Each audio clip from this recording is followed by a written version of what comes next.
When this massive outdoor LED wall rolled into Azar Pixel, it had one mission: get back on the road better than ever.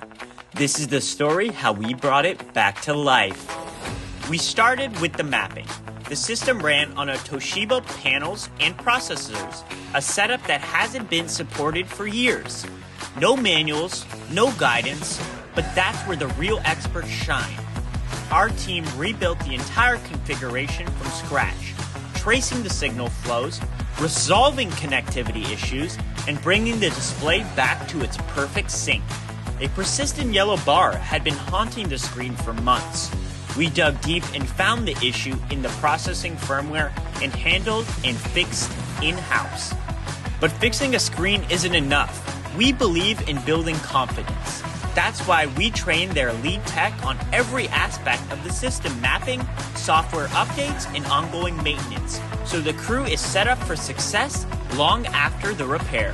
From there, full cleanup, cable management, and a detailed inspection of every panel.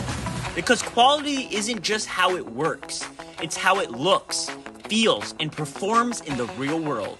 This wasn't just a repair, it was a revival. If you got a LED wall that needs a second life, call Azar Pixel. We don't just fix problems, we bring value and restore confidence and deliver peace of mind.